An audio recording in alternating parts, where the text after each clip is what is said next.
Hello बच्चों, स्वागत है आपका सीएल करियर एकेडमी की ऑनलाइन प्लेटफॉर्म पे। तो आज का जो हमारा पीवाईक्यू सीरीज में जो चैप्टर है उस चैप्टर का नाम है ऑर्गेनिज्म एंड पॉपुलेशन। अब अगर 2024 के पैटर्न को देखें तो बच्चे हमारा कुछ सिलेबस ऑर्गेनिज्म एंड पॉपुलेशन से डिलीटेड भी था। ओके, तो हमने जो पीवाईक्यू उठाए हैं तो पीवाईक्यू में हमने उस डिलीटेड पोर्शन को कवर नहीं किया है। ओके, तो इस चैप्टर की वेटेज को ध्यान में रखते हुए हम इंपॉर्टेंट पीवाईक्यू को सॉल्व करेंगे with the help of concept. Is that clear? तो विदाउट वेस्टिंग टाइम स्टार्ट। हमारा जो फर्स्ट क्वेश्चन है वो 2023 यानी 2023 में पूछा गया है। मैच द कॉलम है। फर्स्ट क्वेश्चन क्या है बच्चों, यहां पर लिस्ट दी है, ऑर्गेनिज्म को मैच करना है। ठीक है, तो हम मैच करते हैं, स्टेटमेंट रीड करते हैं। लॉजिस्टिक ग्रोथ, अब इसको मैच करेंगे। Logistic growth, unlimited resource availability condition, limited resource availability condition. तो कैसे लर्न करना है प्यारे बच्चों? इसको लर्न करने के लिए आपको एल, लॉजिस्टिक है, एल वर्ड आया यहां पर, तो आपको इसको याद रखना। L stand for limited. Is that clear? कि जो लॉजिस्टिक ग्रोथ है उसमें रिसोर्सेज होंगे लिमिटेड। ठीक है, अब आपका जो एक्सपोनेंशियल है, एक्सपोनेंशियली मींस यहां पर अनलिमिटेड रिसोर्सेज अवेलेबल होंगे बच्चों। ठीक है, ये मैच हो गया हमारा। अब नेक्स्ट है आपका सी, एक्सपेंडिंग द एज पिरामिड। अब एक्सपेंडिंग द एज पिरामिड में क्या आपको नजर आ रहा है कि यहां पर लार्ज प्रोपोर्शन होती है हमारे यंग इंडिविजुअल की। लार्ज, ज्यादा नंबर है, proportion of young individuals not yet reproductive, कि अभी वो रिप्रोड्यूस यानी रिप्रोडक्टिव कैटेगरी में नहीं आए हैं बट उनका नंबर ज्यादा है, इसलिए उसको एक्सपेंडिंग एज पिरामिड बोलते हैं। तो यहां मैच करके देखेंगे, the percent individual of pre reproductive and post reproductive age group. अब ये कह रहा है कि यहाँ पे जो हमारा प्री रिप्रोडक्टिव है वो पोस्ट रिप्रोडक्टिव यानी प्री ज्यादा होना चाहिए और पोस्ट हमारा कम होगा। अगला पढ़ लेते हैं, स्टेबल एज पिरामिड में percent individual pre reproductive and पो रिप्रोडक्टिव हमारा सेम बोल दिया बच्चों। प्री भी सेम, रिप्रोडक्टिव भी सेम, तो सेम आ गया तो मतलब क्या आएगा हमारा स्टेबल। तो यहां पर हमारा इसका मैच रहेगा सी का 3 और डी का रहेगा हमारा 4, कि यहां पर प्री रिप्रोडक्टिव का परसेंटेज ज्यादा है देन पोस्ट एज ग्रुप आएगा। तो इसमें क्या आना चाहिए था आपका, ऑप्शन मैच कर लेते हैं। हमारा क्या आएगा करेक्ट आंसर? फर्स्ट हमारा क्या है, लॉजिस्टिक का रहेगा ऑप्शन हमारा। लॉजिस्टिक है तो क्या आएगा बच्चों? लॉजिस्टिक्स अभी मैंने आपको बताया था, ऑप्शन लॉजिस्टिक के लिए क्या था, लिमिटेड। लिमिटेड, तो इसका करेक्ट आंसर फाइंड आउट कर लेना। फर्स्ट का हमारा सेकंड है, ठीक है, सेकंड का हमारा फर्स्ट है, तो इसका करेक्ट आंसर रहेगा option D is a correct answer. ठीक है बच्चों, इसका ऑप्शन डी करेक्ट आंसर रहेगा। नेक्स्ट क्वेश्चन है हमारा, मैच द कॉलम से ही है, ये 2023 में ही पूछा गया है। अब यहां पर देखते हैं मैच किस चीज के बीच में पूछा गया, म्यूचुअलिज्म। म्यूचुअलिज्म के लिए हमें क्या बताना है, दो हमारी स्पीसीज है। अब हमारे सिंबल की अगर हम बात करें, प्लस, नेगेटिव और जीरो। प्लस वाला क्या होगा बच्चों, बेनिफिटेड है, उसको फायदा हो रहा है ना, बेनिफिटेड है। नेगेटिव वाला नुकसान हो रहा है, हार्म। और जीरो का मतलब होता है न्यूट्रल। तो म्यूचुअलिज्म में क्या होगा, बोथ स्पीसीज आर बेनिफिटेड। तो यहां पर क्या आएगा, म्यूचुअलिज्म का आएगा बच्चों 4th। Is that clear? Commensalism, अब इसको थोड़ा सा बच्चे कंफ्यूज करते हैं। कमेंसलिज्म में एक स्पीसीज को फायदा है, दूसरी को नुकसान है। ओके, अमेंसलिज्म में एक स्पीसीज को नुकसान है, दूसरी बिल्कुल हमारी न्यूट्रल है। सॉरी, कमेंसलिज्म में ये भी न्यूट्रल है बच्चे, अमेंसलिज्म में भी एक हमारी न्यूट्रल रहती है। और एक को हमारा नुकसान हो रहा है। तो कैसे याद करोगे बच्चों, एमेंसिलिज्म में ए वर्ड आ गया तो ए से याद रख लेना एब्सेंस, यानी कि फायदा तो बिल्कुल भी नहीं है। एब्सेंस का मतलब होगा यहां पर माइनस का साइन आएगा स्पीसीज एक में, और जो दूसरी स्पीसीज है वो न्यूट्रल रहेगी, अनअफेक्टेड। न्यूट्रल मीन्स अनअफेक्टेड है, वो अनअफेक्टेड है। Is that clear? ऐसे ही कमेंसलिज्म में ऑटोमेटिकली आपकी एक स्पीसीज अनअफेक्टेड और दूसरी हमारी क्या होगी, बेनिफिटेड। तो पैरासिटिज्म में क्या होगा, एक को फायदा एक को नुकसान। करेक्ट मैच बन गया हमारा। तो म्यूचुअलिज्म हमारा ए का 4 बन गया, कमेंसलिज्म का बी का हमारा फर्स्ट बन गया, ठीक है, और सी हमारा क्या रहेगा, मेंसलिज्म सेकंड रहेगा। तो क्या आंसर आएगा इसका, करेक्ट आंसर रहेगा ऑप्शन ए। तो बस आपको थोड़ा सा अमेंसलिज्म और कमेंसलिज्म में बच्चों को डाउट रहता है, तो एनसीईआरटी में शॉर्टकट बनाए, ए से एब्सेंस है और एब्सेंस के लिए हम यहाँ पर उसको नुकसान दे रहे हैं और दूसरी को हमें कोई भी नुकसान या कोई भी बेनिफिट नहीं पहुंचाना है। Is that clear? तो ऑटोमेटिकली कॉमन मीन्स यहाँ पर कॉमन जो ज्यादातर एक में बेनिफिट रहेगा, दूसरी को कोई नुकसान नहीं। तो ये थोड़े बच्चों को डाउट रहते हैं, इसको थोड़ा सा अपनी ट्रिक्स बना के याद रखना है। तो इसका करेक्ट आंसर हमारा ऑप्शन ए था। नेक्स्ट फिर से हमारा मैच द कॉलम 2023 के अंदर पूछा गया है, ठीक है बच्चों, थोड़ा सा इसको ध्यान से देखना होता है मैच द कॉलम को। हमारा जो मैच द कॉलम है लिखा a leopard and a lion in a forest and grassland. अब इसका अगर नेम ऑफ इंटरेक्शन देखे, लेपर्ड एंड, या हम इसको लियोपर्ड बोलते हैं, लेपर्ड एंड लॉयन, ये एक ही एरिया में सरवाइव करेंगे, तो दोनों ही हमारे लार्ज कार्निवोर्स है और दोनों ही हमारे एक एरिया में रहेंगे, तो कंपटीशन होगा। करेक्ट है ये बात। Cuckoo laying the eggs in a crow nest, yes, ये अपने अंडे कहां देगी, दूसरी स्पीसीज के नेस्ट में, यानी क्रो के पास देती है, तो इसको क्या बोलेंगे, ब्रूड पैरासिटिज्म। ये भी करेक्ट है। Match fungi and root of higher plant in mycorrhiza, how can you learn mycorrhiza? इसको बाइफरकेट कर लो, माइको प्लस रीजे। कैसे याद रखोगे, myco is a study of fungi से लिया है, स्टडी ऑफ फंगी माइकोलॉजी है, तो ये फंगल कंपोनेंट हो गया। ओके, क्या हो गया, फंगल। इसमें आर वर्ड आ गया, तो आर से समझ जाना रूट्स है हायर प्लांट की। तो ऐसी रिलेशनशिप क्या कहलाती है बच्चों, म्यूचुअलिज्म। ये भी करेक्ट है। A cattle egret and a cattle in a field.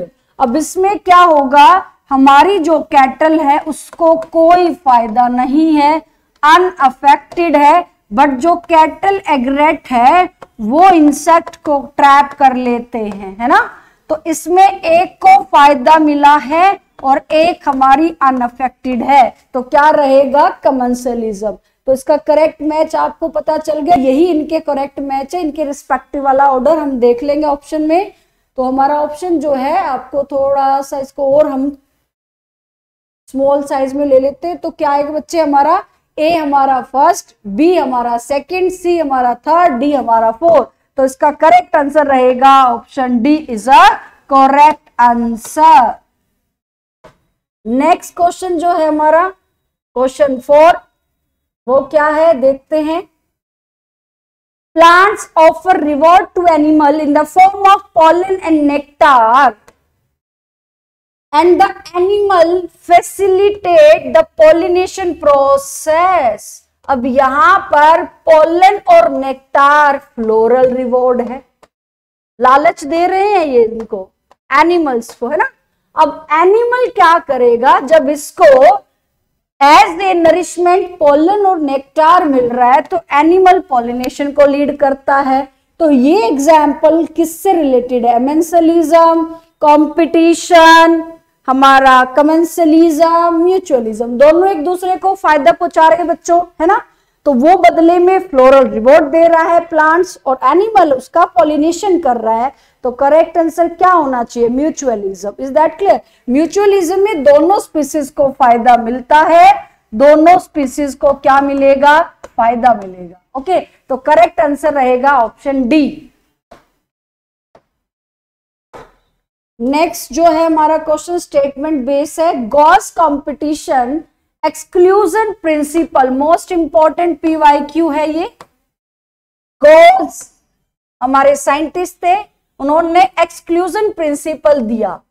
उसने क्या बोला बच्चे कि दो क्लोजली रिलेटेड स्पीसीज अगर सेम रिसोर्स के लिए कंपटीशन करेगी तो वो एक साथ एग्जिस्ट नहीं करेगी, इनडिफाइनेटली उनमें से जो इंफीरियर वाली है उसको एलिमिनेट होना पड़ेगा। तो स्टेटमेंट 1 करेक्ट है। इसको ऐसे समझे कि आपकी एक सीट है एमबीबीएस की, उस पे 2 बच्चे हैं, तो अगर सेम सीट के लिए 2 बच्चे हैं तो उसमें से जो थोड़ा सा इंफीरियर होगा उसको यहां से नेग्लेक्ट करना पड़ेगा। ऐसे ही समझे अगर 2 इंटरस्पेसिफिक स्पीसीज के बीच में कंपटीशन हो रहा है सेम रिसोर्सेज के लिए, तो एक को इंफीरियर वाली को पॉपुलेशन से एलिमिनेट होना पड़ेगा। Is that clear? तो गोज कंपटीशन एक्सक्लूजन, इसीलिए बोला कि कंपटीशन की वजह से एक्सक्लूजन हुआ, यानी वो एक्सक्लूड यानी बाहर निकल गई। स्टेटमेंट 1 बिल्कुल करेक्ट है। स्टेटमेंट 2 देखते हैं। In general carnivores are more adversely affected by competition than herbivore. बच्चे ये स्टेटमेंट जो है ये गलत है। रीजन क्या है गलत होने का कि एडवर्स इफेक्ट कैसे पहुंच सकता है? अगर हम देखें तो सबसे पहले हमारा प्रोड्यूसर है, प्रोड्यूसर के बाद हमारा हर्बीवोर्स होते हैं, हर्बीवोर पर हमारा अगर देखें कार्निवोर्स, तो कार्निवोर्स तो हायर लेवल पे है ना, they acquire the higher level of trophic, higher trophic level होने की वजह से रेदर देन द हर्बीवोर, तो इनको तो फायदा मिलना चाहिए ना, एडवांटेज मिलना चाहिए। बट इन्होंने क्या लिखा? एडवर्स। एडवर्स होता नेगेटिव इफेक्ट। बिल्कुल भी नेगेटिव इफेक्ट नहीं हो रहा क्योंकि इनको सर्वाइव करने के लिए बहुत कम हर्बीवोर्स पे वो डिपेंड होंगे। Is that clear? तो यहाँ पर हर्बीवोर्स को नुकसान होता है, कार्निवोर्स को नहीं। तो इसीलिए ये कार्निवोर्स के कॉन्टेक्स्ट में लिखी है, तो ये स्टेटमेंट हमारी क्या होगी? रॉन्ग, क्योंकि इसने लिख दिया adversely affected by competition than herbivore. तो आंसर यहाँ एडवांटेज आता तो ये स्टेटमेंट करेक्ट होती। तो what is the correct answer? Statement 1 is correct and statement 2 is false. तो b is the correct answer. Reason क्या है पता चला बच्चों आप लोगों को? तो गॉस हमारा जो इंपॉर्टेंट है ये वाला टॉपिक, प्रिंसिपल लर्न रखना है सभी को। इस पे पहले भी पीवाईक्यू बने हैं। Which one of the following statement cannot be connected to predation?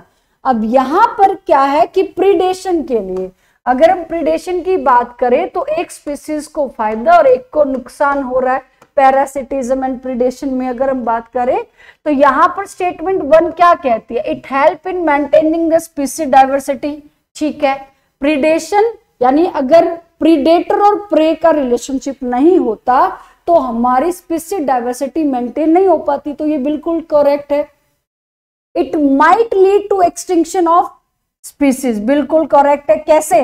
अगर यहां पर ओवर एक्सप्लॉयटेशन हुआ, ओवर एक्सप्लॉयटेशन हुआ, एक ही स्पीसीज को बार बार उसी को एज ए प्रे यूज किया जा रहा है प्रीडेटर के द्वारा, तो एक स्पीसीज वहां से क्या हो जाएगी? एक्सटिंक्ट हो जाएगी। ये भी करेक्ट है, हमें कैन नॉट फाइंड करना है ना। Both the integrated species are negatively impacted, गलत है बच्चे। कैन नॉट आपको ये फाइंड करना था, फॉल्स स्टेटमेंट हो गई है हमारी, किस लिए कि दोनों स्पीसीज को नेगेटिव इंपैक्ट नहीं होता, बिल्कुल गलत है। यहां पर एक स्पीसीज हमारी बेनिफिटेड होती है और एक स्पीसीज हमारी हार्म्ड होती है, तो दोनों पे नेगेटिव इंपैक्ट तो आया ही नहीं, तो हमारा करेक्ट आंसर ऑप्शन सी ही बनेगा। अब डी भी देख लेते हैं। डी बोला है कि प्रीडेशन इसीलिए जरूरी है कि इकोलॉजिकल बैलेंस बना रहे। यस, करेक्ट है। तो इनकरेक्ट या कॉन्नेट स्टेटमेंट हमें बताना था, तो इसका option C is the correct answer. Reason पता चला, क्योंकि यहां पर दोनों स्पीसीज को नेगेटिव इंपैक्ट नहीं पड़ेगा। तो इसका करेक्ट आंसर रहेगा बच्चों option c. Question 7, while explaining the interspecific interaction of a population, sign दे रखा है बच्चों प्लस का साइन बेनिफिशियल के लिए, नेगेटिव का साइन डिट्रीमेंटल इंटरेक्शन के लिए, जीरो का साइन न्यूट्रल। अब कह रहे कि इनमें से कौन से इंटरेक्शन में एक स्पीसीज को प्लस और दूसरी स्पीसीज को नेगेटिव, इनमें से आपको सर्च आउट करना है। प्रीडेशन ही इसका करेक्ट आंसर बनेगा, क्योंकि प्रीडेशन में एक स्पीसीज को बेनिफिट मिल रहा है और एक को, सॉरी इसने पूछा है बच्चे एक को पॉजिटिव और एक को नेगेटिव। यस यस, ये थोड़ा सा यहाँ गलत लिख दिया मैंने, ये नेगेटिव आएगा। तो इसका आंसर हमारा फर्स्ट ही आएगा, क्योंकि एक पॉजिटिव और एक नेगेटिव प्रीडेशन में ही होता है। कमेंसलिज्म में कैसे याद रखना है, एक को नुकसान होगा, एक को कोई नुकसान नहीं, कोई फायदा नहीं। कमेंसलिज्म में एक को फायदा मिल रहा है, दूसरी अनअफेक्टेड है। कंपटीशन में दोनों ही अपना नुकसान कर लेती हैं। ओके, तो क्या आएगा, इसमें पूछा था कि प्लस और नेगेटिव किस तरह के इंटरेक्शन के लिए, तो प्लस और नेगेटिव किस में आता है बच्चों, प्रीडेशन में आता है। तो इसका करेक्ट आंसर क्या रहेगा, option A is a correct answer. बहुत इजी हो गई बच्चे हमारे इकोलॉजी का जो कॉन्सेप्ट है, और ये बहुत अच्छी वेटेज स्कोरिंग है इकोलॉजी यूनिट, तो इसको बहुत ध्यान से करना है। If a Drosophila in a laboratory population of 80 died during a week, एक वीक में 80 में से 8 मर गई है ना, तो हमें डेथ रेट निकालना है, डेथ रेट निकालना है। Population is a week individual पर ड्रोसोफिला, तो हमें क्या निकालना पड़ेगा बच्चों, इसका डेथ रेट। तो कैसे निकालेंगे, देखो 8 हमारी डाई हो गई, 80 में से डाई हो गई है ना, तो क्या आंसर आना चाहिए हमारा। अब 8 डिवाइडेड बाय 80 करोगे तो आपका आंसर क्या निकलेगा, 0.1। इज दैट क्लियर, 0.1 हो जाएगा। तो इसका करेक्ट आंसर रहेगा 0.1 is a correct answer. Death rate ऐसे निकालते हैं ना, तो इसको थोड़ा सा आपको याद रखना है कि जो टोटल है उसमें से जो आपका डेड हुआ है, या आपका बर्थ पूछ लीजिए तो जो बर्थ हुआ है उसको हम ऊपर रखेंगे, जितना हमारा डेथ था उसको ऊपर रखा, डिवाइडेड बाय टोटल से हमने कर दिया, तो हमारा डेथ रेट निकल जाएगा बच्चों। तो इसका करेक्ट आंसर रहेगा 0.1। In spite of inter-specific competition in a nature, which mechanism the competing species might have evolved for their survival? अब इसने पूछा है कि इनमें से अगर कंपटीशन हो रहा है तो कौन सी स्पीसीज जो है यहां पर इवोल्व करेगी अपने सर्वाइवल के लिए। कॉम्पिटिटिव रिलीज बोलेंगे उसको गलत, सर्वाइव करेगी ना, उसको इवोल्व करना है। म्यूचुअलिज्म भी नहीं हो सकता, प्रीडेशन भी नहीं हो सकता। रिसोर्स की पार्टीशनिंग, वो अपना रिसोर्स को पार्टीशन करेगी कि आप इस टाइम पर आकर खाना खाइए, मैं इस टाइम पर खाऊंगी, मतलब इसको क्या बोलेंगे, फीडिंग पैटर्न पे डिपेंड करेंगे। यहाँ पर स्पीसीज उस कंपटीशन को एक्सक्लूड करने की बजाय क्या करेंगे, इवोल्व करेंगे। क्या करेंगे बच्चों, इवोल्व। ठीक है, तो इवोल्व के लिए पूछा है तो क्या आना चाहिए इसका आंसर, रिसोर्स पार्टनिंग। ठीक है, तो हम इसको बोलेंगे को एग्जिस्टेंस दिखाने की कोशिश की गई है rather than exclusion, rather than exclusion by choosing foraging pattern, या हम इसको बोलेंगे फीडिंग पैटर्न। तो डिफरेंट फीडिंग पैटर्न होने की वजह से, या डिफरेंट इंटरवल पे, या डिफरेंट फीडिंग पैटर्न होने की वजह से वो इवॉल्व करेंगे, एक्सक्लूड नहीं करेंगे उस कंपटीशन से। तो अपना रिसोर्स बांट लेंगे, तो उसको हम बोलेंगे ऑप्शन डी, रिसोर्स पार्टीशनिंग। तो करेक्ट आंसर रहेगा बच्चों इसका option D. 10th, amensalism can be represented as 2021 में पूछा गया है।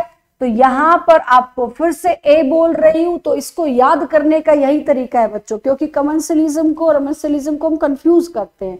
तो एक तो दोनों में आपको एक बेसिक चीज याद रखनी कि एक स्पीसीज को कोई नुकसान नहीं कोई फायदा नहीं, तो उसको बोल लो न्यूट्रल, है ना। तो एक को यहाँ फायदा मिलेगा तो कमेंसलिज्म है। अब यहाँ नुकसान की बात हो रही है एमेंसिलिज्म, तो एक को नुकसान और एक को कोई फायदा या नुकसान नहीं, यानी अनअफेक्टेड। तो इसका करेक्ट आंसर क्या रहेगा, ऑप्शन डी आपका रहेगा। पॉजिटिव पॉजिटिव तो म्यूचुअलिज्म हो जाएगा, नेगेटिव नेगेटिव हमारा कंपटीशन हो जाएगा, और प्लस और जीरो हमारा कमेंसलिज्म। तो करेक्ट आंसर क्या आएगा बच्चों हमारा, करेक्ट आंसर हमारा क्या आएगा, option D is a correct answer. Question 11, अब यहां पर क्या पूछा गया है, यहां देखते हैं, ये 2021 में क्वेश्चन है। In the exponential growth equation nt equal to n0 ERT, E के बारे में पूछा कि ई यहां क्या रिप्रेजेंट करेगी। एक्सपोनेंशियल अगर ग्रोथ की बात करें तो यहां पर बच्चे रिसोर्सेज क्या होंगे, अनलिमिटेड। अनलिमिटेड रिसोर्सेज की वजह से यहां पर स्पीसीज जो है अपना इनेट पोटेंशियल दिखाएगी और अपनी ग्रोथ को इंक्रीज करेगी एक्सपोनेंशियली। किस फैशन में, जियोमेट्रिक फैशन में, या हम उसको बोलेंगे एक्सपोनेंशियली। एक्सपोनेंशियली ग्रो करेगी अपनी इनेट पोटेंशियल दिखा के। तो ई की बारे में पूछा गया है कि n0 ERT, यहां ई क्या रिप्रेजेंट कर रहा है, the base of exponential logarithm, गलत।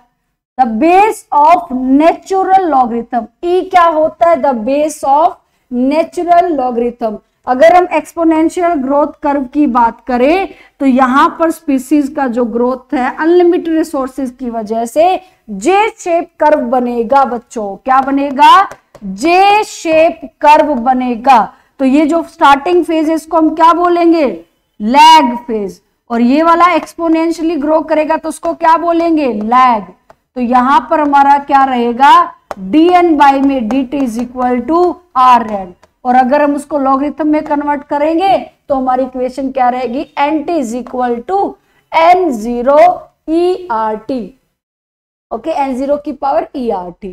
तो ये आपको थोड़ा याद रखने हैं। इस चैप्टर में दो बहुत इंपॉर्टेंट हमारे ग्रोथ मॉडल है, एक लॉजिस्टिक है और एक एक्सपोनेंशियल है। तो एक्सपोनेंशियल जे शेप्ड है, इसमें अनलिमिटेड रिसोर्सेज की बात हो रही है। तो ई यहाँ रिप्रेजेंट करेगा नेचुरल लॉगरिथम, आर रिप्रेजेंट करेगा रेट ऑफ इंट्रिंसिक फैक्टर है हमारा, टी हमारा टाइम है, एन हमारा पॉपुलेशन डेंसिटी है। ओके, एक हमारा आफ्टर टाइम हो जाएगा टी और 0 हो जाएगा हमारा बिफोर टाइम। क्वेश्चन 12 202 में पूछा गया है 2020 के अंदर, विच of the following is not an attribute of population. एक बहुत अच्छा क्वेश्चन है कि पॉपुलेशन का इनमें से कौन सा फैक्टर एट्रीब्यूट में काउंट नहीं होगा। नेटिलिटी कैसे याद रखो, नेटिलिटी है बच्चों न्यू बॉर्न, न्यू बॉर्न तो ये हमारा फैक्टर है। मॉर्टेलिटी मृत्यु, हिंदी से याद कर लो मृत्यु, है ना। एन से नया तो नेटिलिटी, एन से नया तो नेटिलिटी, एम से मर गए मतलब मोर्टेलिटी यानी डेथ रेट है ना। तो स्पीसीज इंटरेक्शन नहीं होगा बच्चों, सेक्स रेशो भी होगा। तो हमारा जो एट्रीब्यूट नहीं होगा पॉपुलेशन का वो क्या होगा, हमारा स्पीसीज का इंटरेक्शन एक हमारा एट्रीब्यूट नहीं है पॉपुलेशन का। तो बच्चों इसका आंसर क्या रहना चाहिए हमारा, option C is the correct answer of question 12।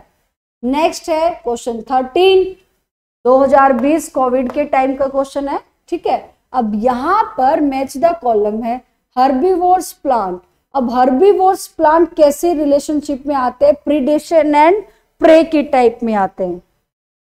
Herbivores plant एक प्रीडेशन और प्रे की टाइप है ना बच्चों। तो यहां पर हमारा फर्स्ट का आ जाएगा 3, माइकोरिजा म्यूचुअलिज्म या सिम्बायोटिक, तो इसका हमारा सेकंड, ठीक है। Ship and cattle. अब शिप और कैटल हमारा कैसा होगा, अब यहां क्या होगा बच्चों, ये क्या दिखा रहा है, कंपटीशन दिखा रहा है, क्योंकि दोनों का ही फूड क्या है, ग्रास, कॉमन फूड है। तो ये क्या करेंगे, कंपटीशन करेंगे। ऑर्किड ट्री में क्या होगा हमारा, कमेंसलिज्म।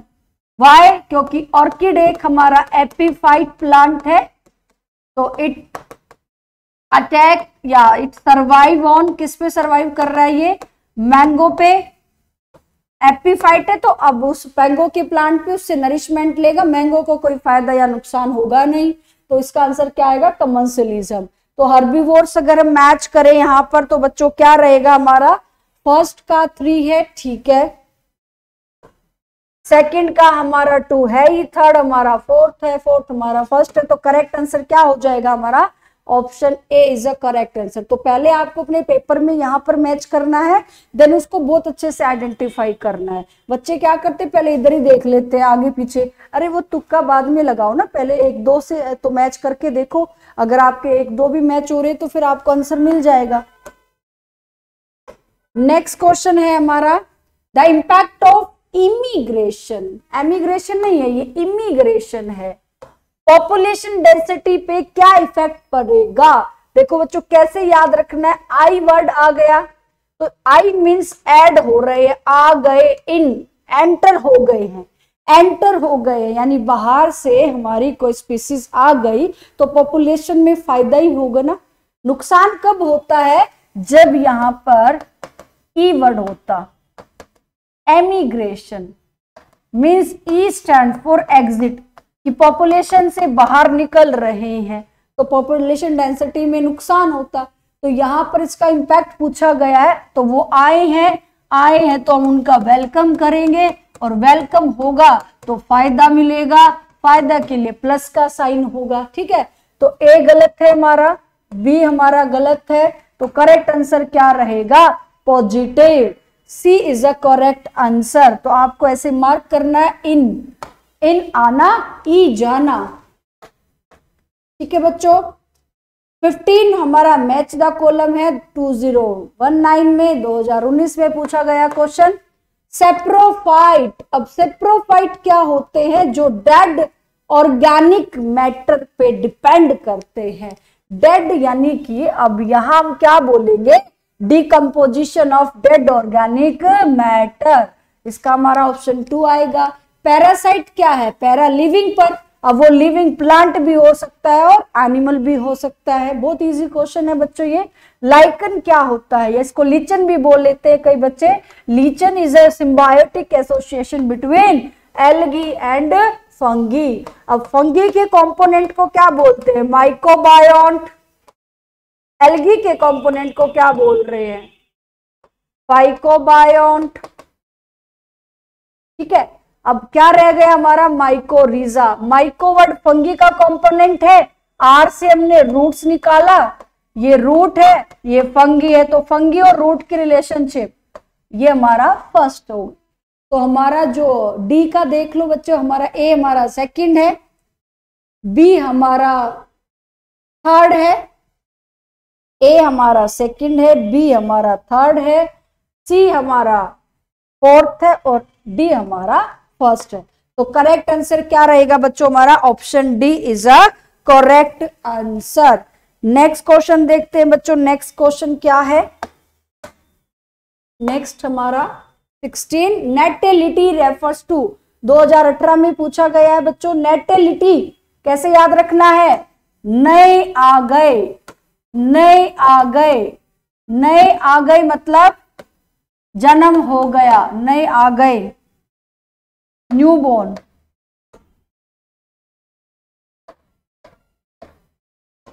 ऐसे याद रखना इसको, एक क्या हो जाता है कई बार, न्यूबॉर्न। अब न्यूबॉर्न है तो क्या हुआ, जन्म, और जन्म रेट की बात करेंगे, है ना, बर्थ रेट। तो क्या आएगा, death rate, birth rate, number of individual living the habitat, number of individual entering a habitat. तो इसका करेक्ट आंसर क्या रहेगा बच्चों? नेटालिटी, बर्थ रेट। ओके, तो यहां पर अगर एंटरिंग वाले की बात होती तो हम क्या बोलेंगे? इमिग्रेशन, और लिविंग वाले की होती तो एमिग्रेशन, एमिग्रेशन। इसीलिए यहां हम रेट में बात करेंगे तो नेटिलिटी का ऑप्शन रहेगा B. B is a correct answer. 17. Which one of the following plants show a very close relationship with the species of moth where none of one can complete its life cycle without the other? बच्चों ये आपको बहुत अच्छे से याद रखना है, बहुत क्लोज रिलेशनशिप में है मोथ। अब मोथ किसके साथ रिलेशनशिप में ये पूछा है, और एक दूसरे के बिना उनकी लाइफ साइकिल अधूरी है। तो जो मोथ है बच्चे, ये यूका प्लांट की रिलेशनशिप में रहता है। ये हमारा इंसेक्ट है मोथ, यूका हमारा प्लांट है। प्लांट के पास, इस यूका प्लांट के पास भी कोई पोलिनेटर नहीं है मोथ के अलावा। तो मोथ को इस यूका प्लांट का क्या सहारा मिलेगा कि ये अपने जो अंडे हैं ये वहां पर अपना लेइंग करेगी, और ये जो हमारा इंसेक्ट है इसको फायदा मिल रहा है, उसका लार्वा वहां डेवलप हो रहा है तो सीड मिल जाएगा, एज ए फूड मिल रहा है उसको। तो यहाँ पर इसका जो आंसर आएगा correct, yucca and moth can not complete its life cycle without to each other. Okay, hydrilla नहीं हो सकता, बनाना तो पार्थिनोकार्पी है, वायोला हमारा एंटोमोफिलस है, हाइड्रिला हमारा हाइड्रोफिलस है। तो इसका आंसर क्या आएगा? यूका। ये हमारा सेक्सुअल रिप्रोडक्शन ऑफ प्लांट से भी रिलेटेड है ये क्वेश्चन से। In a growing population of a country, एक कंट्री की अगर ग्रोइंग पॉपुलेशन की अगर हम बात करें तो इसका अगर हमारा करेक्ट आंसर देखें कि यहाँ पर एक पॉपुलेशन ग्रो करती रही तो उसमें किस तरह का फैक्टर देखना है। रीड करते हैं, pre reproductive individual are more than reproductive. Yes, younger ज्यादा होने चाहिए ना, प्री रिप्रोडक्टिव क्या होने चाहिए हमारे? ज्यादा होंगे। Pre reproductive greater than reproductive, ठीक है। Reproductive individual less than post, ये तो गलत हो गया ना बच्चों, डेक्लाइन हो गई। रिप्रोडक्टिव और प्री रिप्रोडक्टिव सेम हो गए तो ये स्टेबल हो जाएगा। अगर प्री हमारे कम हो गए रिप्रोडक्टिव से तो भी हमारा डेक्लाइन हो रहा है, डेक्लाइनिंग ग्रोथ है, ये भी हमारा डेक्लाइनिंग है। हमें तो ग्रोइंग बताना है, ग्रोइंग, तो ये हमारा एक्सपोनेंशियल ही है, यानी एक्सपेंडिंग बोलेंगे इसको। एक्सपोनेंशियल लिख दिया हमने इसको गलती से, एक्सपेंडिंग है, तो ये हमारा एक्सपेंडिंग है।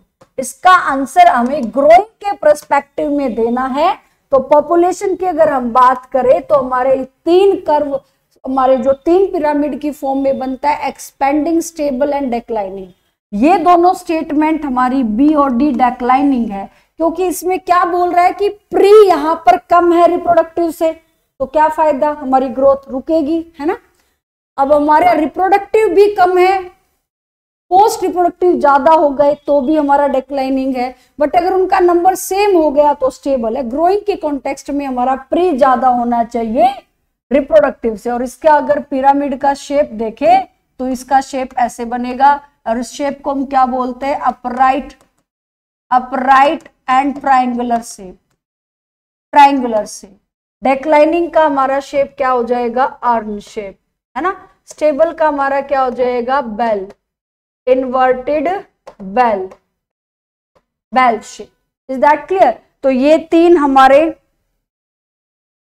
पिरामिड बनते हैं पॉपुलेशन के, इनको आपको अच्छे से याद करना है। 2018 में ये क्वेश्चन पूछा गया है, तो इसका करेक्ट आंसर क्या रहेगा कि प्री ज्यादा होने चाहिए रिप्रोडक्टिव से, option A. 19. Which one of the following population interaction is widely used in medical science for the production of antibiotic? एक शॉर्ट ट्रिक बताएं तो इसका सीधा सीधा आंसर याद रखना बच्चों। जहां एंटीबायोटिक का कॉन्सेप्ट आया कि कौन सी हमारी पॉपुलेशन इंटरेक्शन एंटीबायोटिक की बनाने में मदद कर रही है। तो बच्चों यहाँ पर आपको A for antibiotic, A for amensalism, एक तो ऐसे तुक्का मारना होता है ना 1-2 क्वेश्चन पे, तो इसको ऐसे याद रखना है। और वैसे इसका अगर हम लॉजिक देखें तो यहाँ एक स्पीसीज को क्या हो रहा है, नुकसान, और एक को कोई अफेक्ट पड़ ही नहीं रहा। तो यहाँ पर ये ऐसा सिक्रीशन करते हैं एमेंसिलिज्म के अंदर स्पीसीज, जो एंटीबायोटिक बनाने में उनका इंटरेक्शन बहुत बड़ा रोल है। इन तीनों का कोई रोल नहीं है बच्चों एंटीबायोटिक में, तो हमें याद रखना ए से एमेंसिलिज्म और ए से एंटीबायोटिक। ठीक है बच्चों, ये हमारा करेक्ट आंसर है। 20 the principle of competitive exclusion was stated by. अब कंपटीशन बताया और एक्सक्लूजन, कॉम्पिटिटिव एक्सक्लूजन किसने दिया, मैकआर्थर गलत, वर्लस्ट एंड पेयरलिस ने लॉजिस्टिक दिया था, डार्विन ने नहीं। तो क्या आएगा, जीएफ गोज। जीएफ गोज ने हमारा कॉम्पिटिटिव एक्सक्लूजन बोला था। इसने कहा था कि दो क्लोजली रिलेटेड स्पीसीज अगर आपस में एक साथ compete कर रही है सेम रिसोर्स के लिए, तो जो इंफीरियर वाली है वो यहाँ पर कंपटीशन करके पॉपुलेशन से क्या हो जाएगी, एक्सक्लूड हो जाएगी। इज दैट क्लियर बच्चों? तो इसका आंसर आएगा option D. 21 when does the growth rate of population following the logistic model equal to 0? अब ये क्या कह रहा है कि हमारा जो लॉजिस्टिक मॉडल है, एल से लॉजिस्टिक, एल से चीजें लिमिटेड। अब चीजें लिमिटेड है तो जिसमें कैरिंग कैपेसिटी होगी, कैरिंग कैपेसिटी वही सरवाइव करेगा। अनलिमिटेड चीजें तो है नहीं यहाँ पर, उसको तो क्या मिल रहा है, लिमिटेड फूड, लिमिटेड उसको स्पेस मिल रहा है। ठीक है, तो यहाँ पर उसकी ग्रोथ में कैरिंग कैपेसिटी वाला फैक्टर आ रहा है, यानी के से इसको डेजिग्नेट करेंगे। इसको ऐसे समझे कि अगर नीट के लिए 22 से 23 लाख बच्चा बैठ रहा है एग्जाम देने के लिए, तो जिसमें कैरिंग कैपेसिटी होगी वही अपनी सीट को क्या करेगा, एक्वायर करेगा ना। तो लॉजिस्टिक हो गया। तो हमारा भी जो ग्रोथ मॉडल है ज्यादातर कंट्री का क्या होगा बच्चों, लॉजिस्टिक। बट इसने यहां पूछा है कि लॉजिस्टिक मॉडल इक्वल 0 रख दे, यानी dn/dt is equal to rn k minus nk। तो अगर यहां पर हमारा equation dn by differentiation of population density n with respect to time हो रहा है, n is the population density बच्चों, t is the time, d क्या है, रेट ऑफ चेंज है, डिफरेंशिएशन हो गया। तो हमारा rn, r क्या है, रेट ऑफ नेचुरल, है ना, intrinsic rate of natural increase, ये r है, मतलब इंट्रिंसिक फैक्टर है हमारा। अब यहाँ 1 minus n divided by k क्या हो कि ये हमारा 0 हो जाए, ऐसे पूछा है। तो 1 माइनस एन के when n divided by k is exactly 1, yes. अगर हमारा n माइनस के बच्चों, माइनस नहीं, divided n divided by k अगर इक्वल 1 हो जाए तो 1 माइनस 1 क्या हो जाएगा, 0। तो dn dt rn सब क्या हो जाएंगे, 0। तो इसका आंसर बच्चे ए ही रहेगा। इसमें पूछा है कि अगर लॉजिस्टिक मॉडल इक्वल 0 ले तो क्या कंडीशन होगी, n divided by k is exactly 1 होना चाहिए। n near the carrying capacity बिल्कुल नहीं होता, कैरिंग कैपेसिटी k होता है। n के इक्वल टू 0 नहीं बच्चों, वो तो फिर हमारा 1 माइनस 0 1 आ जाएगा। 1 माइनस 0, अगर मैं n और k को 0 ले लूंगी, n डिवाइडेड बाई k को, तो 1 माइनस 0 1 ही आएगा। ठीक है, तो डेथ रेट ये गलत। तो इसका आंसर क्या आएगा कि यहां पर 1 nk को भी मैं 1 पुट कर लूं, nk को अगर मैं 1 पुट कर लूं ऐसे, nk इज इक्वल टू 1 है, तो 1 माइनस 1 इज इक्वल टू 0। इसीलिए करेक्ट आंसर रहेगा option A. Is that clear बच्चों? 22 गोज प्रिंसिपल से फिर से क्वेश्चन आ गया है, कॉम्पिटिटिव एक्सक्लूजन का है। पूछा गया है मोर abundant species will exclude the less abundant species through competition. Competition for the same resources having the different preference, no two species can occupy the same niche indefinitely for same, yes। इसने क्या बोला है कि दो species same निश को, निश होता है इनका हैबिटेट, इज दैट क्लियर, क्या होता है इनका हैबिटेट, किसी एरिया में वो रहकर अपनी जगह को ऑक्यूपाई कर रहे हैं, वहीं पे उनका हैबिटेट है, वहीं पर उनका रिप्रोडक्शन चल रहा है, फीडिंग पैटर्न चल रहा है। तो अगर मैं इसकी बात करूं कि no two species occupy the same niche indefinitely for the same limiting resource, तो इसका आंसर क्या आना चाहिए था हमारा कि ये हमारा कॉम्पिटिटिव एक्सक्लूजन है। इसका ऑप्शन आना था करेक्ट आंसर सी। गोज पे क्वेश्चन पूछे गए हैं 2 से 3। In which of the following interaction both partners are adversely affected. Adversely का मतलब होता है नेगेटिवली, नेगेटिवली दोनों को ही नुकसान हो रहा है भैया। तो प्रीडेशन, पैरासिटिज्म, म्यूचुअलिज्म, कंपटीशन आएगा करेक्ट आंसर, क्योंकि दोनों स्पीसीज को नेगेटिव नेगेटिव, प्रीडेशन में एक पॉजिटिव एक नेगेटिव, पैरासिटिज्म में एक पॉजिटिव एक नेगेटिव, म्यूचुअलिज्म में एक पॉजिटिव दूसरी भी पॉजिटिव। तो क्या आएगा, दोनों ही नुकसान कर बैठी हैं, नुकसान कर बैठी है। तो क्या आएगा बच्चों, कंपटीशन। ठीक है, तो इसका करेक्ट आंसर रहेगा कंपटीशन। लास्ट क्वेश्चन क्या है बच्चों इस क्वेश्चन में, a sedentary sea anemone get attached to the shell lining of hermit crab and the association. अब ये एग्जाम्पल एज इट इज हमारी एनसीईआरटी में मेंशन है कि जो हमारा सी एनिमोन है वो हमारी shell lining of hermit crab के साथ अटैच्ड है, दोनों को फायदा मिल रहा है, बोथ आर बेनिफिटेड है। तो बोथ आर बेनिफिटेड, एमेंसिलिज्म, एक्टोपैरासिटिज्म। तो क्या आना चाहिए, symbiosis. Symbiosis means symbiotic relationship. Okay, option D इसमें हो नहीं सकता, तो इसका करेक्ट आंसर क्या रहेगा बच्चों, ऑप्शन सी। तो इस चैप्टर से जो इंपॉर्टेंट पीवाईक्यू बनते थे वो हमने डिस्कस किए। मेजर इसमें जो टॉपिक है वो हमारे ग्रोथ मॉडल है और हमारा इंटरेक्शन और उनके एग्जाम्पल है। तो हमें उनको बहुत अच्छे से रिवाइज करना है बच्चों। कुछ कंसेप्ट हमें नई सीखने को मिला है with the help of short trick. तो आप मेरे साथ बने रहिएगा। अगला चैप्टर हमारा है इकोसिस्टम। तो आज का हम यहीं पे टॉपिक को कंप्लीट किया है। तो आपको मेरी वीडियो अच्छी लगी तो please like, share and comment. Thank you everyone.